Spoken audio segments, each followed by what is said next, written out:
नमस्कार, मैं अंजनी कुमार सिंह लेकर हाजिर हूं आपका पसंदीदा डिबेट शो इंडिया का सवाल। पंजाब चुनाव के ठीक पहले कुमार विश्वास के केजरीवाल पर दिए बयान ने पंजाब में सियासी पारा बढ़ा दिया है।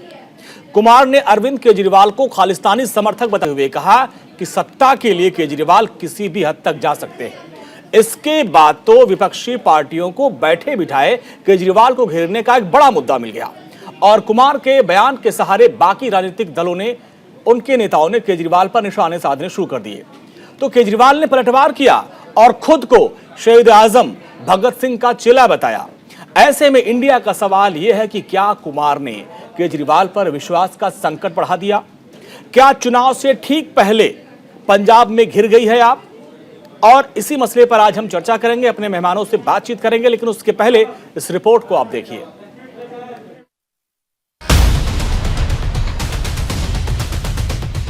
एक एक करके सभी राजनीतिक दल इस सियासी गहमागहमी में कूद पड़े। कांग्रेस, बीजेपी, अकाली दल एक साथ केजरीवाल पर टूट पड़े हैं। आम आदमी पार्टी, जिसे माना जा रहा है कि वो पंजाब चुनाव में बढ़त हासिल कर रही है, उसने कुमार विश्वास के बयान की टाइमिंग पर सवाल खड़े किए हैं। केजरीवाल ने कहा कि उनके खिलाफ सब विरोधी इकट्ठे हो गए हैं। एक कवि ने खड़े होकर कविता सुनाई और सब उसके पीछे हो गए। देश में कॉमेडी चल रही है। फिर एक दिन एक कवि ने खड़े होकर एक कविता सुनाई और उस कविता में उसने कहा कि 7 साल पहले केजरीवाल ने मेरे को कहा था कि देश के 2 टुकड़े करेंगे, एक टुकड़े का पीएम तू बन जाइए और एक टुकड़े का पीएम मैं बन जाऊंगा। और उसके बाद राहुल गांधी ने ये बात कही। प्रधानमंत्री जी ने राहुल गांधी की स्पीच देखी, तब प्रधानमंत्री जी को समझ में आया कि इतना बड़ा आतंकवादी इस देश के अंदर पनप रहा है। ये तो शुक्र हो उस कवि का जो उसने इतना बड़ा आतंकवादी पकड़ लिया, नहीं तो इनकी सारी एजेंसीज नहीं पकड़ पाई थी। खुद को खालिस्तानी समर्थक होने पर भी केजरीवाल ने विरोधियों पर पलटवार किया। केजरीवाल ने कहा कि मैं ऐसा स्वीट आतंकी हूँ जो अस्पताल बनवाता हूँ, बुजुर्गों को तीर्थ यात्रा पर भेजता हूँ। मैं स्वीट आतंकी हूँ, शहीद आजम का चेला हूँ। केजरीवाल यही नहीं रुके। केजरीवाल ने दावा किया कि पंजाब चुनाव में आपकी चुनौती को देखते हुए कांग्रेस और बीजेपी ने हाथ मिला लिया है। उन्होंने आशंका जताई कि 1-2 दिन में उनके खिलाफ एफआईआर भी दर्ज हो सकती है। शायद मैं दुनिया का सबसे स्वीट आतंकवादी होऊंगा, जो लोगों के लिए अस्पताल बनवाता है, लोगों के लिए स्कूल बनवाता है, बुजुर्गों को तीर्थ यात्रा पे भेजता है। आज तक तो मैं समझता हूं कि दुनिया में ऐसा कोई आतंकवादी पैदा नहीं हुआ जो सड़कें बनवाता है, पानी बनवाता है, बिजली ठीक करता है, लोगों को बिजली फ्री देता है, लोगों की सेवा करता है। ऐसा तो आतंकवादी आज तक कभी पैदा ही नहीं हुआ होगा। 2017 में मोगा में जिनके घर जाकर रहे, वो खालिस्तानी समर्थक भी थे। वहां क्या प्लान बनते थे, शायद वो भी इनको बाहर बताने चाहिए कि क्या क्या प्लान बनाते थे। और ये जो पार्टी का नाम है ना, AAP, इसी में इसकी असलियत, इसी में इसका मतलब छिपा हुआ है। AAP मतलब अरविंद एंटी पंजाब। कुमार विश्वास के केजरीवाल पर चौंकाने वाले आरोपों के बाद बीजेपी और कांग्रेस आम आदमी पार्टी पर टूट पड़े। राहुल ने केजरीवाल से हाँ या ना में जवाब मांगा तो पीएम मोदी ने केजरीवाल की सत्ता के लिए भूख को देश की अखंडता के लिए खतरा बताया। आपने सुना होगा, कल इनके एक पुराने विश्वस्त साथी जो पिछले बार जो यहाँ के पंजाब के चुनाव के उनकी तरफ से इंचार्ज थे और उनके खासम खास दोस्त थे, अन्ना हजारे के साथ ये आंदोलन में झंडा लेकर के खड़े रहते थे और कवि होने के नाते, चिंतक होने के नाते देश भर में उनके कवि सम्मेलनों को सुनने के लिए देश की युवा पीढ़ी घंटों तक इंतजार करती है। ऐसा मां सरस्वती की पूजा में लगा हुआ इंसान कल उसने कह दिया, जब दर्द काफी हुआ होगा तब उसने मुंह खोला होगा। और कल जब उसने कहा है, उन्हीं के साथी ने जो आरोप लगाया है वो बहुत खतरनाक है दोस्तों, बहुत खतरनाक। कुमार विश्वास ने आम आदमी पार्टी को शुरू किया, मगर उनके आरोप के बारे में केजरीवाल जी एक शब्द नहीं कह पा रहे हैं। क्यों?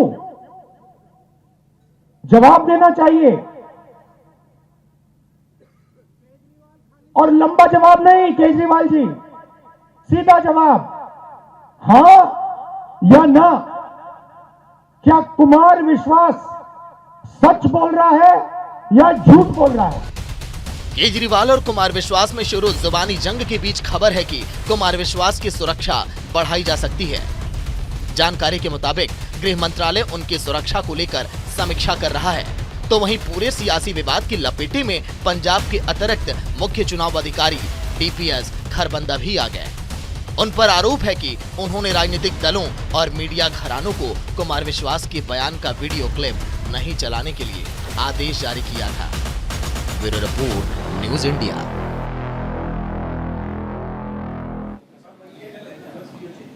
जी हां, ऐसे में इंडिया का सवाल यह है कि क्या सत्ता पाने के लिए राजनीतिक पार्टियां किसी भी हद तक जा सकती हैं, क्योंकि ऐसा गंभीर आरोप लगा है और आरोप लगाया है आम आदमी पार्टी के फाउंडर मेंबर कुमार विश्वास ने, और अरविंद केजरीवाल के ऊपर उन्हें आरोप लगाया है कि वो सत्ता के लिए अलगाववादियों से भी मिलने, और यहां तक कि उन्होंने ये कहा था कि मैं पंजाब का सीएम बनूंगा, या तो फिर अगर नहीं बन पाया तो मैं एक स्वतंत्र राष्ट्र का पीएम बनूंगा। ये गंभीर आरोप लगाया। इसके बाद से पंजाब की सियासत गर्म हो गई है। 20 तारीख को चुनाव होना, उसके 3 दिन पहले इस तरह के बयान के बाद केजरीवाल और आम आदमी पार्टी वहां पर घिर चुकी है। और इसी मुद्दे पर आज हम चर्चा करेंगे। कई खास मेहमान हमारे साथ जुड़ रहे हैं कि क्या अब इसी तरीके से सत्ता हासिल की जाएगी, और अब क्या पंजाब घिर गई है, पंजाब में आम आदमी पार्टी घिर गई है, और इसका विकल्प क्या है, इसी पर आज हम चर्चा करेंगे। कई खास मेहमान हमारे साथ जुड़े, उनका परिचय करवा दें। कुलदीप कुमार, प्रवक्ता आम आदमी पार्टी के, आपका बहुत बहुत स्वागत है हमारे साथ। वसीम राजा जी हैं, प्रवक्ता बीजेपी के, आपका बहुत बहुत स्वागत है हमारे साथ। महिमा सिंह जी हैं, प्रवक्ता कांग्रेस के, आपका बहुत बहुत स्वागत है। और हमारे साथ परविंदर सेठी जी हैं, प्रवक्ता अकाली दल के, आपका भी बहुत बहुत स्वागत है। और कुलदीप जी, सबसे पहले आपके पास आएंगे। क्या लगता है केजरीवाल पर विश्वास का संकट हो गया है पंजाब में?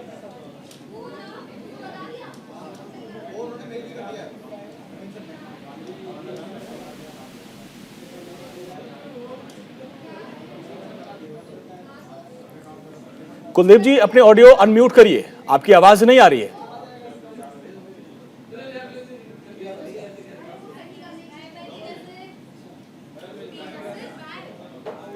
चलिए, अभी आपकी आवाज नहीं आ रही है। अंजनी, मेरी आवाज आ रही है? जी जी जी, अब बोलिए, अब आवाज आई, बोलिए। अंजनी जी, हाँ, अरविंद केजरीवाल जी ने पहले ही दिल्ली के लोगों का 3-3 बार विश्वास जीता है, और उसके बाद आज अगर आम आदमी पार्टी पंजाब के अंदर शिक्षा और स्वास्थ्य की बात करती है, अच्छे युवाओं को रोजगार की बात करती है, तो ये बात भाजपा और कांग्रेस अकाली दल के पेट में नहीं पसती है, और वो उल जरूर तरह के आरोप अरविंद केजरीवाल जी पे लगाते हैं। लेकिन आज अरविंद केजरीवाल जी ने इस देश की राजनीति को एक नई दिशा दी है, जिससे आज पंजाब के अंदर, जिस पंजाब को अकाली दल हो चाहे कांग्रेस हो, इन्होंने लूटने का काम किया, वहां की जवानी को लूटने का काम किया, और आज ये लोग जब इनको दिख रहा है कि इनकी सत्ता जा रही है, तो कांग्रेस और बीजेपी दोनों एक पाले में आके खेल रहे हैं, एक साथ खेल रहे हैं। आज देश के प्रधानमंत्री जो बात कहते हैं वही बात राहुल गांधी कहते हैं, जो बात राहुल गांधी कहते हैं वही सुखबीर बादल जी कहते हैं, जो सुखबीर बादल जी कहते हैं वही बात उनके चमचे कहते हैं। पूरी बीजेपी और कांग्रेस एक साथ मिलकर आज पंजाब के अंदर चुनाव लड़ रही है, और एक तरफ अकेले अरविंद केजरीवाल, ईमानदार अरविंद केजरीवाल, वो व्यक्ति जिन्होंने देश की राजनीति की दिशा बदल दी। आज जो उन्होंने दिशा देश की राजनीति को दी है वो पंजाब के लोग जान रहे हैं। और जो भी ये आतंकवादी कहने की बात है, ये तो वो लोग हैं जिन्होंने किसानों तक को आतंकवादी कह दिया। जब किसान धरने पर बैठा हुआ था दिल्ली के अंदर, ये वही भाजपा और कांग्रेस के लोग हैं जो किसानों को आतंकवादी कहते थे, खालिस्तानी कहते थे, है ना। तो आज इन लोगों ने जो अरविंद केजरीवाल जी शिक्षा और स्वास्थ्य की बात करते हैं, तो ये उनको आतंकवादी कहने का काम करते हैं। ठीक है, इस देश में लेकिन सर, यहाँ पे तो आपके पुराने साथी वो कह रहे हैं कि अलगाववादियों के साथ संबंध थे, और उनके बिना पर आप लोग सरकार बनाना चाह रहे थे केजरीवाल जी। ये आरोप लगाया आपके पुराने साथी कुमार विश्वास ने। कि कुमार जी का जो दर्द होगा वो मैं समझ सकता हूं और आप भी समझ सकते हैं कि सबको पता है कुमार समझाइए विश्वास सर, जी उनका का क्या दर्द क्या है और क्यों उन्होंने ऐसा बयान दिया? देखिए, आज 7 साल बाद उनको पता लगा कि अरविंद केजरीवाल जी आतंकवादी हैं। आज 7 साल पंजाब के चुनाव से 2 दिन पहले वो बयान देते हैं। अगर उनको ये सब पता था, उन्होंने पहले क्यों नहीं एजेंसीज को कहा? उन्होंने पहले क्यों नहीं ये खबर एजेंसी को दी? उनको देनी चाहिए थी। उन्होंने देश का धोखा किया है। अगर उन्होंने उस समय पे खबर नहीं दी तो देश का गद्दारी की है उन्होंने धोखा दिया देश के लोगों को। और मैं कह रहा हूं, ऐसे व्यक्ति ने जिसने अगर इस खबर को छुपा के रखा तो उनके ऊपर उनको जेल में डालना चाहिए ऐसे व्यक्ति को। तो जो व्यक्ति अपनी राजनीतिक स्वार्थ को देखते हुए दूसरे बीजेपी के लोगों की कांग्रेसी गोद में खेलना चाहते हैं और उनके दबाव में आकर जो बयान दे रहे हैं वो दे, वो उनका अपना निजी मामला, क्या बयान दे रहे हैं। लेकिन मैं कह सकता हूं कि पंजाब के लोग कांग्रेस और बीजेपी की नियत और नीति दोनों को समझते हैं। उनको पता है कि आज पंजाब के अंदर कांग्रेस और बीजेपी का सुपड़ा साफ होने वाला है। बीजेपी तो वहां पहले भी नहीं है, कांग्रेस थोड़ी बहुत है। मुझे लगता है कि अब की बार जो उनकी 20-30 सीटें आनी थी इस बयान के बाद वो भी खत्म हो जाएंगी। ठीक है। आज देश के अब देखिए, यही तो आज का इंडिया का सवाल है कि इस बयान के बाद क्या पंजाब की सियासत में भूचाल आएगा, आपको कितना असर पड़ेगा? और महिमा जी ये कह रहे हैं, कुलदीप जी, कि भाई इस बयान के आने के बाद अब आपको जो 20-25 सीट मिलने वाली थी वो भी नहीं मिलेगी, यानी इस बयान को वो अपने पक्ष में देख रहे हैं। अंजनी जी, सवाल तो बहुत सारे हैं, लेकिन पहला सवाल ये है कि जब ये कह रहे हैं आम आदमी पार्टी के प्रवक्ता कि आज कुमार विश्वास को याद आया क्या कि इस तरह का है और उन्होंने देश के साथ गद्दारी की है, अगर इतने समय तक वो खामोश रहे, तो फिर ये तो बात सोचने है कि जब अन्ना हजारे आंदोलन में केजरीवाल पहुंचे थे और उससे पहले वो खुद सेवारत थे, देश की एक नामचीन सेवा में, प्रशासन में थे, तो फिर वो आरोप तो उनके ऊपर भी लगाया जा सकता है। और वहां आरएसएस द्वारा खिलाया गया खाना खाने के बाद यदि आज वो ये इस प्रकार के जो बयान सामने आ रहे हैं, वो कुमार विश्वास लेकर आ रहे हैं केजरीवाल के बारे में सामने, तो जो एक चीज दिखाई देती है वो ये दिखाई देती है कि भाजपा और आम आदमी पार्टी किस प्रकार से मिल करके, और ये तो सभी को विदित है कि किस प्रकार से राजनीति मिलकर के करते रहे हैं। अब आ जाते हैं जो केजरीवाल जी ने बात कही है, जो तमाम बातें कही है। देखिए, केजरीवाल जी ने एक सपना देखा था कि वो एक इंडिपेंडेंट स्टेट का, एक पूर्ण राज्य का मुख्यमंत्री बने, और वही बात कुमार विश्वास जी के बयान में साफ सुनाई भी देती है। और वही आप यदि देखें तो वही सपना उन्होंने दिल्ली के लोगों को दिखाया भी था। जब उन्होंने अपने चुनाव का प्रचार वहां किया था तो उन्होंने साफ साफ ही कहा भी था कि मैं दिल्ली को पूर्ण राज्य का दर्जा दिलाऊंगा। ये उनके सबसे बड़े क्लेम्स में, चुनावी जो उनके क्लेम्स थे उसमें था कि मैं पूर्ण राज्य का दर्जा दिलाऊंगा। पूर्ण राज्य का दर्जा दिलाना तो दूर की बात है अंजनी जी, आज की तारीख में तो वो जीएनसीटीडी एक्ट के तहत दिल्ली को पूरी तरह से एलजी को सौंप चुके हैं, लेफ्टिनेंट गवर्नर को। और जीएनसीटीडी एक्ट आने के बाद कुछ समय के लिए उन्होंने थोड़ा बहुत शोर मचाया, लेकिन उसके बाद खामोश होकर के बैठ गए, क्योंकि ये सभी को विदित है कि अंदरूनी तौर पर क्या चल रहा है। आज यदि आप देखिएगा कि भाजपा, आम आदमी पार्टी के प्रवक्ता ने अभी बोला कि कांग्रेस और भाजपा के लोग कृषि आंदोलन में किसानों को अलगाववादी बुलाने वाले। पहली बात तो वो हमें दिखाएं कि कांग्रेस ने अलगाववादी कब और कहां बुलाया, और दूसरी बात इस बात का जवाब दें कि कृषि आंदोलन के समय पर आम आदमी पार्टी कहां थी, क्योंकि हमने या किसी और ने तो देखा नहीं। सारा दोषारोपण तो कांग्रेस पार्टी के ऊपर ही था कि कांग्रेस पार्टी ही इस आंदोलन को खड़ा कर रही है, और फिर अंत में आकर के उसका अंजाम सभी ने सामने देख ही लिया। लेकिन साथ ही साथ इन बातों का जवाब देते हुए हमें ये भी बताएं कि अभी प्रवक्ता महोदय ने भी कहा और केजरीवाल जी भी बोल चुके हैं कि एक कवि ने आकर एक कविता सुना दी, वो तो एक हास्य कवि हैं इसलिए उन्होंने ऐसा कह दिया। तो यदि वो हास्य कवि हैं तो फिर भगवंत मान जी क्या हैं, जिसका जवाब भी वो पंजाब की जनता को भी दें और देश की जनता को भी दें कि यदि हम कुमार विश्वास की बात को सीरियसली, संजीदगी से ना लें तो भगवंत मान की बातों को क्यों संजीदगी से लें।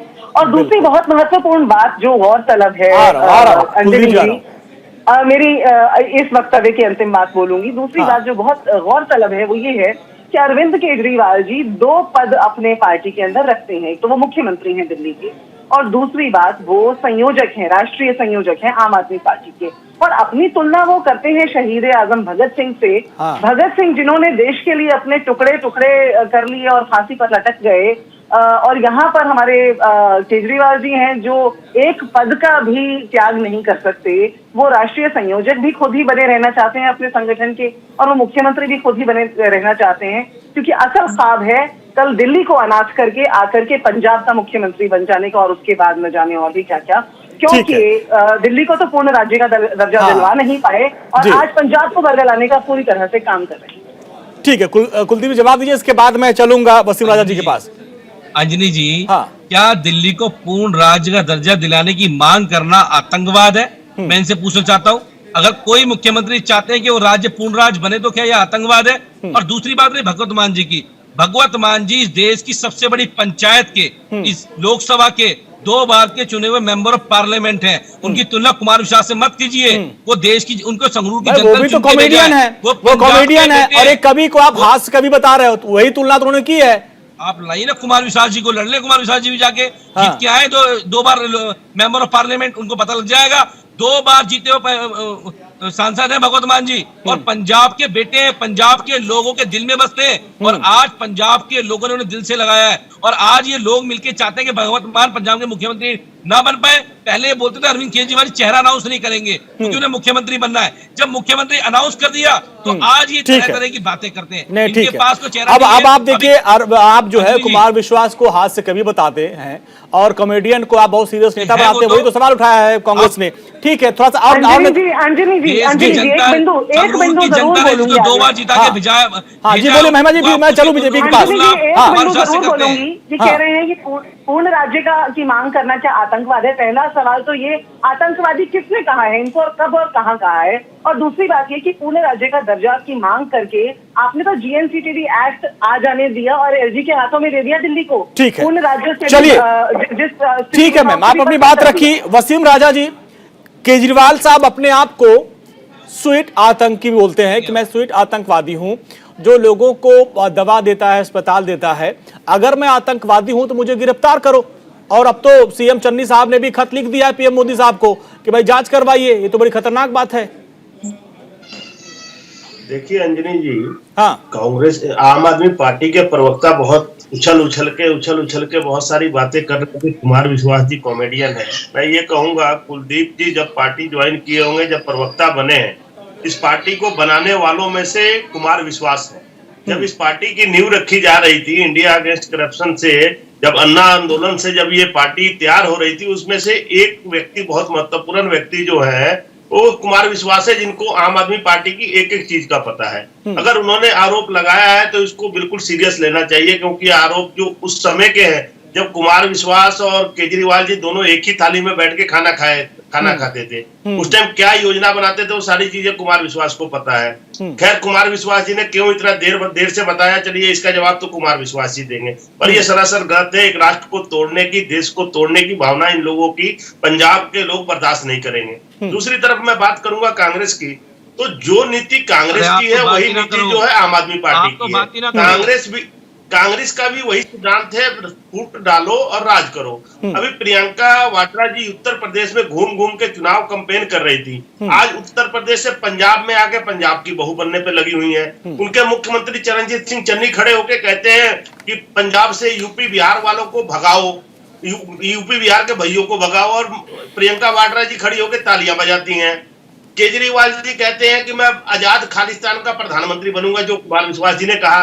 तो हम ये लोग देश को किस दिशा में लेके जाना चाहते हैं? ये लोग लालची किस्म के लोग हैं, सत्ता के लिए अब तो सर पंजाब के सीएम ने भी चिट्ठी लिख दिया है प्रधानमंत्री मोदी को, तो जांच करवाइए। जांच क्यों नहीं करवाते हैं? नहीं, उन्होंने मैं आ रहा हूँ, अभी परमिंदर जी के पास चलता हूँ जी।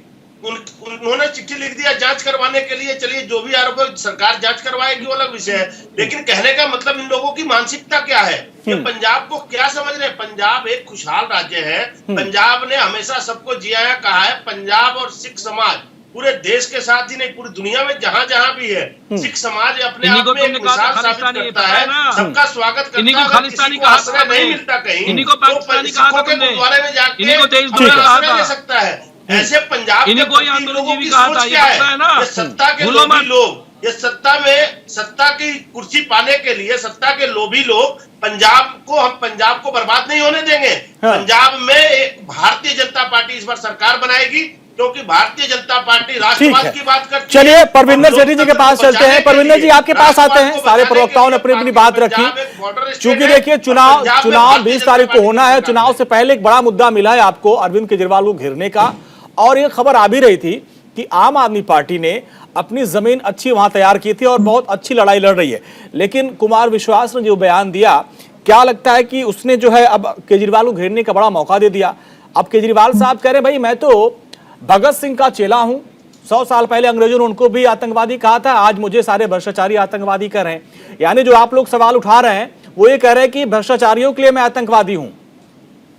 देखिए, मैं आपको बताऊं, चुनाव आते जाते रहते हैं और जो राजनीतिक पार्टियां अपनी बातें करती हैं, लेकिन मैं आपको बताऊं पंजाब एक बॉर्डर स्टेट है। हाँ। और हमारे पड़ोसी के साथ हमारे संबंध अच्छे नहीं है। वहां से ड्रोन आते हैं जिसमें हथियार भी आते हैं, ड्रग्स भी आते हैं और घुसपैठ भी होती है। ये बहुत सेंसिटिव इशू है और पूरे देश की जो को टारगेट किया जाता है बॉर्डर से, चाहे जम्मू कश्मीर का बॉर्डर हो या पंजाब का बॉर्डर हो। इसलिए यहाँ पे ये अब एक्सपोज होते जा रहे हैं। मैं कह रहा हूँ राजनीति में चुनाव आएंगे, कौन जीतेगा ये वो पंजाब की जनता फैसला करेगी, लेकिन ये बहुत गंभीर विषय है।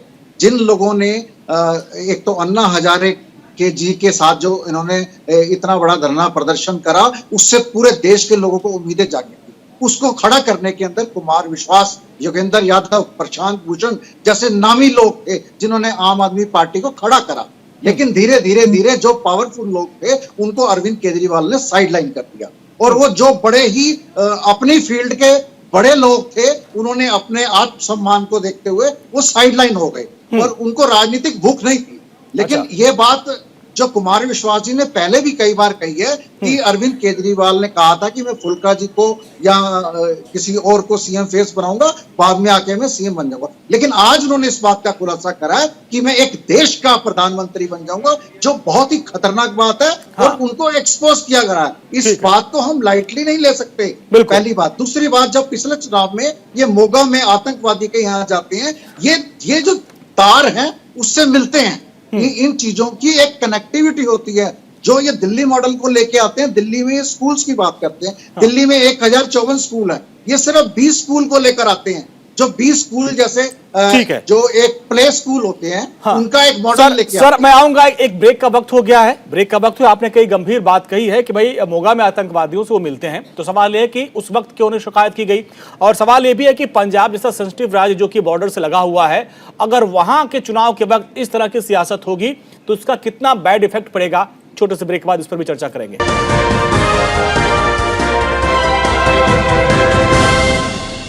ब्रेक के बाद इंडिया का सवाल में एक बार फिर से आपका स्वागत। इंडिया का सवाल यह है कि क्या कुमार विश्वास ने केजरीवाल पर जो गंभीर आरोप लगाया था उसके बाद आम आदमी पार्टी वहां घिर गई है? क्योंकि सवाल यह उठता है कि क्या सियासी दल सत्ता पाने के लिए किसी भी हद तक जा सकते हैं। यहां कुमार विश्वास ये कह रहे हैं कि वो अलगाववादियों से भी समर्थन लेने की बात सामने आ रही है। यहां पर अभी अकाली दल के प्रवक्ता कह रहे हैं कि भाई अरविंद केजरीवाल ने इसके पहले मोगा में जाके अलगाववादियों से मुलाकात की थी, आतंकवादियों से मुलाकात की थी, और एक लेटर हेड भी वायरल हो रहा है। हालांकि हम उसकी पुष्टि नहीं करते, उसमें सिख फॉर जस्टिस का लेटर हेड वायरल हो रहा है जिसमें आम आदमी पार्टी को जिताने की अपील की गई थी। हालांकि इसका खंडन भी किया गया है। तो इस तरह की जो तस्वीरें लगातार सामने आ रही हैं, पंजाब की सियासत पर इसका कितना असर पड़ रहा है, इसी पर हम चर्चा कर रहे हैं। अब देखिए कुलदीप जी, कई आरोप लगे हैं आपके ऊपर। अभी परविंदर सेठी जी ने ये बोला कि वो मोगा में आतंकवादियों से भी मिलने पहुंच गए थे, और एक सिख फॉर जस्टिस का जो है एक लेटर हेड भी जारी हुआ था जिसमें आम आदमी पार्टी को जिताने की अपील भी की गई थी। इस तरह की तमाम बातें सामने आ रही हैं। तो क्या अब सत्ता पाने के लिए किसी भी हद तक सियासी पार्टियां जा सकती हैं? इस लेटर का आपने जिक्र किया अभी जी, वो तो फेक साबित हो गया। तो मैं आज तक का दिख रहा था जो फेक में करते हो तो फेक साबित हो गया वहां पे, है ना। लेकिन ये उसका प्रोपेगेंडा है। अब चुनाव के मात्र 2 दिन बचे और चुनाव के समय पे प्रोपेगेंडे आज ये कांग्रेस और भाजपा मिलकर पंजाब के अंदर चला रहे हैं। लेकिन मैं कह सकता हूँ कि पंजाब के लोगों को इन रेता माफिया चोर चन्नी जैसे लोगों से, इन कांग्रेस के लोगों से छुटकारा चाहिए, अकाली छुटकारा चाहिए। इन्होंने पंजाब को लूटने का काम किया है, इन्होंने पंजाब को बर्बाद करने का काम किया है। आज पंजाब के युवा को रोजगार चाहिए, आज पंजाब के युवाओं को जॉब चाहिए, आज पंजाब में लोगों को बिजली चाहिए, आज पंजाब में लोगों को अच्छी एजुकेशन चाहिए, मोहल्ला क्लिनिक चाहिए। तो आज पंजाब के लोगों ने मन बना लिया है कि उन्हें ईमानदार पार्टी अरविंद केजरीवाल जी की पार्टी और भगवत मान पंजाब। अकाली दल के लोग कह रहे हैं कि सत्ता पाने के लिए अलगाववादियों से हाथ मिलाने तक की बात कर रहे हैं। अभी मोगा में आप गए थे। देखिए, ये जो इनके मैंने कहा ना अकाली दल का, तो मैं कह सकता आ रहा हूं हूं कि अकाली परविंदर जी, आ रहा हूं। कांग्रेस अकाली दल तो पंजाब की लड़ाई में नहीं है। इन्होंने पिछली बार भी दोनों ने, कांग्रेस और अकाली दल ने मिलकर चुनाव लड़ा था, और अब की बार कांग्रेस, अकाली दल और प्लस भाजपा, ये तीनों मिलकर चुनाव लड़ रहे हैं। मैं कह सकता हूं कि तीनों मिलके भी आज पंजाब के लोगों ने मन बना लिया है कि आम आदमी पार्टी को वोट करना है, और मैं कह सकता हूं कि अभी आने वाले 10 मार्च के नतीजे आपको बता देंगे कि इनके प्रोपगंडा जो इन्होंने पंजाब परविंदर जी जवाब दीजिए, इसके बाद फिर महिमा जी के पास मैं चलूंगा। परविंदर जी जवाब दीजिए। उसका जवाब ही नहीं मैं इनसे पूछना चाहता हूं, अरविंद केजरीवाल जी ने पहले एक एलिगेशन लगाया था, उसके बाद कोर्ट में जाके एफिडेविट देकर मजीठिया जी से माफी मांगी थी, पहली बात। दूसरी बात यह है कि इन्होंने दिल्ली के अंदर कितने लोगों को रोजगार दिया, दिल्ली के अंदर इन्होंने कितने लोगों को रोजगार दिया। और दूसरी बात यह है कि इन्होंने स्कूल की बात करते हैं या एजुकेशन की बात करते हैं। पंजाब का जो सबसे बड़ा मुद्दा था शराब माफिया, जो अरविंद केजरीवाल जी थे वो शराब माफिया को दिल्ली में ले गए, और दिल्ली में ले जाकर इन्होंने वो सारी 850 दुकानें, सरकारी दुकानें भी दी, और उनके अंदर हजारों करोड़ का स्कैम है। मैं भारत सरकार से गुजारिश करूंगा उसके ऊपर जांच होनी चाहिए। जो इन्होंने पैसा लिया और इन्होंने टिकटें बेची, दिल्ली में भी बेची, पंजाब में भी बेची। और जो दिल्ली के अंदर शराब के ठेके थे, जो 6-7 हजार गवर्नमेंट जॉब थी, उनको खत्म करने का काम करा, एक बात। दूसरी बात यह है कि इन्होंने जो छोटेपुर साहब ने पार्टी खड़ी करी पंजाब के अंदर, जो विक्रम जी जो शौर्य चक्र विजेता है वो अकाली दल में आ गए हैं। उसके बाद दिल्ली के आम आदमी के लोग जाते हैं और पंजाब के अंदर टिकटें बेचते हैं। ये इनका एक इतने 850 करोड़ रुपए का जो इन्होंने एडवर्टाइजमेंट करी है वो शराब माफिया से लिया है। पिछली बार इन्होंने आतंकवादियों से लिया था फंडिंग करके। ये सब जांच के विषय, बहुत गंभीर आरोप है। कुलदीप जी जवाब दीजिए, इसके बाद हम महिमा जी के पास चलेंगे, क्योंकि पिछली बार कहा गया कि आपने आतंकवादियों से समर्थन लिया, इस बार शराब माफियाओं से। अभी चूंकि कुछ दिन पहले मैंने भी खबर पढ़ी कि दिल्ली में सिर्फ 2 ही बार साल भर में ड्राई डे रहेगा, बाकी हर दिन शराब मिलेगी यहाँ पे, तो गंभीर आरोप आपके ऊपर लग गया। और दूसरा फिर आप अपने आप को स्वीट आतंकवादी भी बोलते हैं। अंजनी जी देखिए, आप बड़ी बात ये समझिए, यहाँ कांग्रेस भी बैठी हुई है, अकाली दल भी बैठी हुई है, इन दोनों ने मिलकर पंजाब के ऊपर राज किया। आधे टाइम इन्होंने किया, आधे टाइम इन्होंने किया। हाँ। लेकिन आज इनके पास पंजाब के अंदर इन्होंने क्या किया, इन्होंने पास बताने के लिए कुछ नहीं है। इन्होंने पंजाब के युवाओं को रोजगार दिया, इनके पास बताने के लिए नहीं है। इन्होंने पंजाब के लोगों को बिजली दी, इनके बताने के लिए नहीं है। इन्होंने पंजाब के अंदर स्कूल बनाए, इनके बताने के लिए नहीं है। इन्होंने क्या अच्छा काम किया, इन पे बताने के लिए नहीं है। इनको केवल चैनल में बैठ के अरविंद केजरीवाल को गाली देनी है, अरविंद केजरीवाल को गाली देनी है, उनको कोसना है। अरे अपने काम को बताइए, जो आपने किया पंजाब में। आपको बताता हूँ ना, आप सुनिए। आ रहा हूँ। देखिए मुद्दों की बात होनी चाहिए, ठीक है, मुद्दों की बात होनी चाहिए, लेकिन यहाँ पे बड़े गंभीर आरोप है, बहुत ही गंभीर आरोप है। बॉर्डर वाला इलाका हमारा ये राज्य है, और ऐसे में अगर यहाँ पर अलगाववादियों के समर्थन की बात होती है चुनाव जीतने के लिए, तो एक गंभीर मसला बन जाता है। महिमा जी और केजरीवाल जी तो कहते हैं भाई मैं आ रहा हूँ। महिमा जी और भी मेहमान है हमारे साथ जी। महिमा जी, केजरीवाल जी, हाँ मैं आ रहा हूँ सर, आ रहा हूँ, कुलदीप जी आ रहा हूँ। महिमा जी, केजरीवाल जी कहते हैं मैं स्वीट आतंकवादी हूं, अगर मैं आतंकवादी हूं तो मुझे गिरफ्तार करो, और आप लोगों के ऊपर भी गंभीर आरोप लगा रहे हैं। अब सवाल ये है कि बॉर्डर का इलाका, अगर चुनाव से पहले इस तरह की सियासत अगर राजनीतिक पार्टियां करेंगी तो उसका क्या खामियाजा भुगतना पड़ेगा? चुनाव तो आते जाते रहेंगे। हसरतें बहुत हैं अंजनी जी दिल्ली के मुख्यमंत्री की, और हसरतें एक एक करके पूरी भी हो जाएंगी उनकी जो पूरी होने के लायक हैं। और उसी लिए मुख्यमंत्री चन्नी जी ने चिट्ठी लिख दी है प्रधानमंत्री जी को, और ये बोल दिया है कि ये जो बातें आई हैं, ये जो उनके पुराने मित्र ने उनके बारे में खुलासे किए हैं, इसके ऊपर जरा वो स्पष्टीकरण करें और इसके ऊपर एक इन्वेस्टिगेशन, थरो इन्वेस्टिगेशन करवाया जाए। राहुल गांधी जी ने सवाल उठाया है। देखिए, एक बात देखने की जरूरत है, एक चलन है, एक सिमिलैरिटी है, एक जैसी जो चीज भाजपा और आम आदमी पार्टी में देखने को मिलती है। संसद के अंदर भाजपा से सवाल पूछा गया कि आपने पेगासस इस देश में लाया कि नहीं लाया, उन्होंने हाँ या ना में जवाब नहीं दिया, और बात को जिस तरह से जलेबी की तरह घुमाया जा सकता है उसे घुमाया। आम आदमी पार्टी से हमारे माननीय नेता राहुल गांधी जी ने सवाल किया, केजरीवाल से सीधे सीधे सवाल किया कि क्या आपने ये जो कुमार विश्वास जी जो आपके ऊपर आरोप लगा रहे हैं, आपने ये सब कहा या नहीं कहा, हाँ या ना? उन्होंने कहा लंबा उत्तर मत दीजिए, सिर्फ हाँ या ना बता दीजिए। लेकिन केजरीवाल जी ने इतना लंबा वीडियो बना दिया, ये इतना लंबा जो जिसके बारे में अब बात है कि फेयर एंड फ्री इलेक्शंस हो रहे हैं क्या, क्योंकि जब इस तरह के बयान आते हैं तो बाकी सब कुछ उन्होंने उसमें कह दिया, अपने आपको स्वीट आतंकवादी कह दिया, अपनी हसरतें बता दी, लेकिन हाँ या ना ये नहीं कहा। कि मैंने ऐसा कहा, और ऊपर से अपने आप को तो क्या ये publicity माना जाए tactics महिमा करते जी हुए राजनीति में उन्होंने- हाँ सिर्फ हाँ या ना में जवाब हो सकता है? वैसे तो कई सवाल आपसे पूछे जाएंगे, सिर्फ हाँ या ना बोलना हो तो ये आसान होगा खासकर सियासी दलों के लिए। मैं समझती हूँ अंजनी जी, अभी हम चर्चा कर रहे हैं। यदि आप मुझसे पूछे महिमा जी कि आपने ऐसा कहा या नहीं कहा, मुझे लगता है मैंने जो कहा, आप वही शब्द दोहरा दें तो मैं हाँ या ना में जवाब दे सकती हूँ कि हाँ ये मैंने कहा। हाँ, आप मेरे शब्दों को फेर बदल करके बोलेंगे तो शायद मैं सीधा सीधा जवाब न दे पाऊँ। उनके पुराने मित्र ये दिखा करके कि मैं सारी चैट सामने ला सकता हूँ। उन्होंने जब चड्ढा जी के बारे में, राघव चड्ढा जी के बारे में जिस प्रकार की भी टिप्पणी की, वो करते हुए कहा कि सीधे उनके आका आके मुझसे बात करें तो फिर मैं उनकी पुरानी चैट्स भी दिखा दूंगा। तो मुझे लगता है कि इस तरह के आरोप लगाने के लिए निश्चित तौर पर उनके पास कोई ना कोई सामग्री है, तभी वो इस प्रकार के आरोप लेकर आ रहे हैं। रही बात, एक बात मैं पहले हाथ उठा रही थी और उस बात को कहे बिना अक्सर अपना जाने नहीं देना चाहती। भाजपा के प्रवक्ता ने खुशहाल पंजाब की बात की और उसका सबक हमें भाजपा से लेने की तो बिल्कुल जरूरत नहीं है। जिन्होंने लखीमपुर खीरी के अंदर किसानों और सिखों के बेटे को अपने मंत्री के बेटे से कुचलवा दिया, उसके बाद उस मंत्री के बेटे को रिहा कर दिया जैसे ही वहां पर वोटिंग हो गई। और ये बात याद रखने की जरूरत है भाजपा के प्रवक्ता को और समूची भाजपा को। अच्छा ठीक है, आप भी महिमा जी हाँ या ना में जवाब दीजिए। एक मिनट।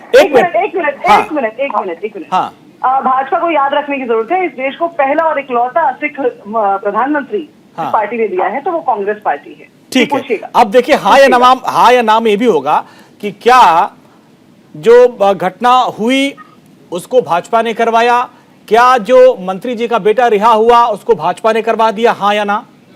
हाँ। अच्छा, ये जो रिहा हुआ है जिसको जमानत मिली उसको भाजपा ने जमानत दे दी है, हाँ या ना? मंत्री वहां जब मंत्री पदासीन है, हाँ बिल्कुल, बहुत बड़ी हाँ। जब मंत्री पदासीन है, जब मंत्री के ऊपर किसी प्रकार का एक्शन नहीं लिया गया तो बिल्कुल हाँ, देश का हर नागरिक इसे हाँ कहता है, क्योंकि आप ऐसे मंत्री को तत्कालीन रूप से आप मेरा सवाल बड़ा गंभीर था मैम कि क्या जमानत बीजेपी ने दी या कोर्ट ने दी? आपने कहा हाँ बीजेपी ने दे दी। क्या करवा दी? अब देखिए उसके तरीके, आपने हाँ या ना में जवाब मांगा और यदि इसे हाँ या ना में इसे न सिर्फ कांग्रेस, इसे न सिर्फ हाँ, तो हम केजरीवाल जी से हाँ या ना में जवाब मांग रहे हैं, इसी तरह वो ना बोल दें। यदि उन्होंने नहीं कहा तो हाँ बोल देना। वसीम राजा जी देखिए, चुनाव चल रहा है, चुनाव में तमाम मुद्दे आते हैं, लेकिन ऐसा क्यों है पंजाब जैसे सेंसिटिव इलाके में, जो बॉर्डर का इलाका है, वहां पे चुनाव के वक्त में ये अलगाववाद, खालिस्तान, इनके एंट्री क्यों हो गई? क्या इन्हीं के भरोसे अब चुनाव जीता जाएगा? देखिए अंजनी जी, सबसे पहले तो आपकी बात का मैं जवाब दूंगा। कांग्रेस की बहन कह रही है कि भाजपा ने जमानत दे दी। शायद इनके समय में जब इनका देश पे राज होता था उस time Congress, all India Congress committee court में जमानत कराया करती होगी। हमारे हिसाब से तो भारतीय संविधान में किसी भी व्यक्ति की जमानत जो है, न्यायाधीश या उच्च न्यायालय या हाई कोर्ट, सुप्रीम कोर्ट या डिस्ट्रिक्ट कोर्ट से ही जमानतें लोगों को मिला करती हैं। शायद इनके जमाने में ऐसा हुआ करता होगा। बाकी बात रही जैसा कि पंजाब की जो स्थिति है, पंजाब एक बॉर्डर स्टेट है और जैसे आरोप आ रहे हैं लगातार, ये सत्ता के लोग ही, मैं बार बार कहता हूँ, जैसे कांग्रेस हो या आम आदमी पार्टी हो, ये सत्ता से दूर नहीं रह सकते। आज अरविंद केजरीवाल जी अपने आप को शहीद आजम भगत सिंह से तुलना कर रहे हैं। मैं कहता हूँ ऐसे इस तरीके की तुलना उनको नहीं करनी चाहिए थी। शहीद आजम भगत सिंह देश के एक वीर सपूत है, जिन्होंने हंसते हंसते देश की आजादी के लिए अपने प्राणों की आहुति देते हुए फांसी पे लटक गए, फांसी पे चढ़ गए। आज उस व्यक्ति से तुलना, जो व्यक्ति खालिस्तान बनाने की बात कर रहा हो, खालिस्तान, आजाद खालिस्तान का उन्होंने अपनी मुख्यमंत्री को छोड़ दी दिल्ली के लोगों के लिए, टुकड़े करने की सोच रखता हो, देश को बांटने की सोच, अपनी खुशी छोड़ दी से तुलना कर रहा है। आम आदमी पार्टी का प्रवक्ता बीच में ना बोले, मैं जब बोलता हूं मैं किसी के बीच में नहीं बोला। अब मुझे अच्छा, बोलिए, इसका हम जवाब ले लेंगे। बोलिए अंजनी जी, मैं आ रहा हूं सर, आपके पास आऊंगा। बीजेपी के प्रवक्ता को सुन लीजिए, इसके बाद जवाब दीजिएगा, नोट कर लीजिए आप जी। कांग्रेस चाहे आप हो, आम आदमी पार्टी की नीयत यही है कि पंजाब एक सक्षम प्रदेश है, पंजाब में पैसा बहुत है, पंजाब के लोग व्यापारी होते हैं, व्यापार बहुत है पंजाब में, पंजाब की तरफ कूच करो। जैसा कि आए थे ना विदेशी सौदागर, जब वो सौदागर आए और देश को लूट के निकल लिए, उसी तरीके से ये पंजाब की तरफ कूच कर रहे हैं। पंजाब में पहले इन्होंने टिकटें बेच के इन्होंने, जो आम आदमी के कार्यकर्ता, इनके अपने कार्यकर्ता कोई ऐसा विधानसभा नहीं है जहां के कार्यकर्ताओं ने यह आरोप न लगाया हो कि इन्होंने दिल्ली से आके टिकटें बेच गए। आम आदमी पार्टी के कैंडिडेट सिर्फ आम आदमी का नाम इस्तेमाल कर रहे हैं। हर एक कैंडिडेट जो है करोड़ोंपति आदमी है, एक भी आम आदमी को टिकट नहीं दिया इन्होंने। ठीक है सर, देखिए ये तो आरोप प्रत्यारोप लगता रहेगा, लेकिन गंभीर सवाल हमारा ये है कि चुनाव के एन वक्त पर पंजाब में खालिस्तान और अलगाववाद की एंट्री क्यों हो गई है। परविंदर सिंह जी, आप बड़े पुराने प्रवक्ता हैं और जमीन से जुड़े हुए नेता भी हैं। सवाल ये भी है कि पंजाब एक बॉर्डर वाला इलाका है, क्या चुनाव जीतने के लिए खालिस्तान और अलगाववादियों की बात यहाँ पर की जा रही है? क्या हमारी राजनीतिक पार्टियां इस हद तक जा सकती है सत्ता पाने के लिए कि अलगाववादियों से, खालिस्तानियों से भी हाथ मिला लें? देखिए, मैं समझता हूं कि जो कुमार विश्वास जी ने स्टेटमेंट दी है वो किसी पार्टी के मेंबर नहीं है, पहली बात। और वो एक बहुत ही रेपुटेड कवि हैं इंटरनेशनल लेवल पे। उनकी बात को हम यूं ही टाल नहीं सकते और उसको हम राजनीति से जोड़ नहीं सकते। ये उसको एक्सप्लेन करें, उनके ऊपर डेफर्मेशन का केस डालें। हाँ, अरविंद केजरीवाल उनके ऊपर डेफर्मेशन का केस डालें, उनकी खाट खड़ी कर दें। मेरे बारे में कोई कैसे कह देगा सर? अगर मैं साफ सभी का आदमी हूं। और दूसरी बात मैं ये इनको कहना चाहता हूं, इनके 4 मेंबर पार्लियामेंट आए, 3 भाग गए। इन्होंने 20 एमएलए आए, 12 चले गए। आज की मैं स्थिति बताता हूं, 117 सीटों में 65 ऐसे कैंडिडेट हैं जो अकाली दल ने नकार दिए, कांग्रेस पार्टी ने निकाल दिए। इन्होंने उनको टिकटें दी हैं, अपने कार्यकर्ता को टिकटें नहीं दी और टिकटें बेची हैं। ये भी एक जांच का विषय है। ये राजनीति को प्रदूषित कर रहे हैं, उसके अंदर ये जो भ्रष्टाचार ला रहे हैं। जब ये टिकटें बेच के जो आदमी टिकट खरीद के आएगा वो कल को क्या करेगा? सर, यही तुम्हारे राजनीति का दुर्भाग्य है, यही तुम्हारे राजनीति का दुर्भाग्य है, टिकटें बेची जाती हैं। अब कुलदीप जी देखिए, आज का जो इंडिया का सवाल है, इंडिया का सवाल ये है कि पंजाब के चुनाव में क्या अब खालिस्तान की एंट्री हो चुकी है और इस तरीके से चुनाव जीता जाएगा? अगर कुमार विश्वास ने ये गंभीर आरोप लगाया है और आप अपने आप को खुद को भारत की सबसे ईमानदार पार्टी बोलते हैं और खुद को सबसे ईमानदार मुख्यमंत्री बोलते हो, तो आप अपने पुराने साथी के ऊपर केस क्यों नहीं कर देते? क्यों नहीं मानहानि का दावा करते हैं? मानहानि का दावा तो आपके ऊपर बहुत ठोका गया है, तो आप भी किसी के ऊपर ठोक दीजिए। माफी मांग के अंजनी जी सब किया जाएगा। और अगर हमें चुनाव आयोग में हमने एप्लीकेशन दी उनके खिलाफ, तभी तो उनके बयान पे रोक लगाई चुनाव आयोग ने। अगर हम नहीं देते तो कैसे लगती रोक? तभी लगी ना रोक को। जो उनका वीडियो क्लिप चलाने के लिए मना किया गया चुनाव आयोग द्वारा, तभी किया गया जब हम लोग गए वहां पे। तो ये सब किया जाएगा। कुमार विश्वास ने कहा कि अरविंद केजरीवाल के दिल्ली वाले आवास पर अलगाववादी खालिस्तानी समर्थक लोग आते थे और मैं गया तो मुझे वहां से बाहर निकाल दिया गया था। और उन्होंने कहा कि वो सिर्फ इतना बोल दे कि मैं खालिस्तान को पनपने नहीं दूंगा, मैं मान लूंगा। अब कुलदीप जी आपके पास आएंगे। देखिए, बहुत बड़ी बात कह दी उन्होंने, कहा कि अगर आप इतने ईमानदार हो तो बोल दो कि मैं खालिस्तान को पनपने नहीं दूंगा। कुमार विश्वास जी कह रहे हैं कि मैं देश के खिलाफ कुछ नहीं सुनूंगा और 7 साल बाद चैनल पे आके बोलूंगा, देश के खिलाफ कुछ नहीं सुनूंगा। और लेकिन 7 साल बाद आप खालिस्तानियों की मुखालफत कर रहे हैं। वो तो यही कह रहे हैं कि एक बार खाली बोल दो कि मैं उनको पनपने नहीं दूंगा पंजाब में, दिल्ली में। बोलिए आप। देखिए अंजनी जी मैंने वही कहा ना कि कुमार विश्वास जी अभी तो एक वीडियो आई है, अभी तो रोज पीसी करेंगे, रोज प्रेस कॉन्फ्रेंस करेंगे, रोज सवाल। अरे सर, एक छोटा सवाल किया, आप लोग बोलिए ना कि आप खालिस्तानियों को पनपने नहीं देंगे पंजाब में। बोल दीजिए, इतना आप ही बोल दीजिए। वही तो कह रहे हैं, बोलो आप बोलिए। कम से कम प्रवक्ता आप बैठे, आप ही बोल दीजिए। देश को तोड़ने वाली हर चीज के खिलाफ हम लोग हैं। हम लोग कट्टर देशभक्त लोग हैं। मैंने कहा सर, बोलिए ना कि बोल दीजिए ना कि खालिस्तानियों को नहीं पनपने देंगे। खालिस्तानी हो, चाहे वो पाकिस्तानी हो, चाहे अफगानिस्तानी, जो देश को तोड़ेंगे हम उनके खिलाफ हैं। देश को तोड़ने वाले खिलाफ है। हम चाहते हैं देश के, हम बाबा साहब अम्बेडकर को मानने वाले लोग हैं, हम शहीद भगत सिंह को मानने वाले लोग हैं। इतना बोलिए ना सर कि हम खालिस्तानियों को पंजाब में पनपने नहीं देंगे, वो चाह रहे, आप बोलो इतना। अंजनी जी कहा तो मैंने बोला तो अभी आपसे, पूरा बोलिए। पनपने देंगे देश के तोड़ने वाली खालिस्तानी ताकतों को, हम नहीं पनपने देंगे, चाहे वो खालिस्तानी हो, चाहे पाकिस्तानी हो, चाहे अफगानिस्तानी, कोई भी हो, हम नहीं पनपने देंगे उसको। हम देश के कट्टर देशभक्त लोग हैं, हम देश के लिए लड़ने वाले लोग हैं। और देखिए, एक और गंभीर आरोप लगाया, दिल्ली वाले आवास पर खालिस्तानी समर्थक लोगों से आपकी बैठक होती थी, आपके मुखिया की, और कुमार विश्वास जी कह रहे मुझे वहां से हटा दिया गया। वो दूसरे कपिल मिश्रा है, अभी तो उन्हें आवाज ही नहीं बता पाएंगे। तो जब उनसे पूछेंगे तो चक्कर खा के गिर जाएंगे। केस करिए उनके ऊपर, बता नहीं पाएंगे। केस करेंगे आप, केस कर दीजिए उनके ऊपर मानहानि का। अरे जब आएगा करेंगे, जरूर करेंगे, बिल्कुल करेंगे, क्यों नहीं करेंगे। तो समय आएगा। अब देखिए, आप निश्चिंत रहिए। देखिए अब आखिरी पड़ाव में आ गए हम, आखिरी पड़ाव में आ गए जी। हाँ, मेरी बात पूरी होने दीजिए। हाँ। दूसरी बात ये, हमने कहा, अरविंद केजरीवाल जी कहते हैं मैं भगत सिंह का चेला, क्यों नहीं है? उन्होंने अपनी मुख्यमंत्री कुर्सी छोड़ी दिल्ली के लोगों के लिए, उन्होंने अपनी नौकरी छोड़ी आरएस की, देश की राजनीति को बदलने के लिए, ईमानदारी लाने के लिए, भ्रष्टाचार खत्म करने के लिए। क्या किया ऐसा उन्होंने? कोई देश में दूसरा नेता अगर देश के अंदर है तो बताइए। भाई उन्होंने कहा था लोकपाल लाऊंगा, कहां लोकपाल लाए? जिस लोकपाल के नाम पे आपने पार्टी बनाई, अन्ना जी के साथ आंदोलन में अन्ना जी को छोड़ दिया आपने, कहां है वो लोकपाल? बहस बहुत दूर तक चली जाएगी, हम आखिरी पड़ाव में आ गए सर, ये बहस बहुत दूर तक चली जाएगी। बात कर रहे हैं अंजनी जी, वो लोकपाल तो एलजी साहब के पास पड़ा हुआ है। यही तो है 7 साल से एलजी साहब के पास पड़ा हुआ है। तो फिर जो है यही तो सियासत है सर। देखिए बात बहुत दूर तक जाएगी, लेकिन अभी कुमार विश्वास ने कई बड़ी गंभीर आरोप लगाए हैं। वसीम राजा जी आपके पास आएंगे, महिमा जी आपके पास मिलेंगे, पहले वसीम राजा जी। अब उन्होंने साफ साफ कहा कि अलगाववादी समर्थक लोग अरविंद केजरीवाल के आवास पर बैठक करते थे और वहां पर रणनीति बनाई जाती थी। बहुत बड़ा आरोप लगाया है। देखिए अंजनी जी, कुमार विश्वास की बात को इसको हल्के में नहीं लेना चाहिए। कुमार विश्वास एक ऐसे व्यक्ति हैं जिन्होंने आम आदमी पार्टी को और केजरीवाल को बूस्टअप किया, केजरीवाल को खड़ा किया। उसका ऑल इंडिया अगेंस्ट करप्शन से निकल के केजरीवाल को आम आदमी पार्टी का अध्यक्ष बनाने वाले जो है कुमार विश्वास है, वो संस्थापक सदस्यों में है।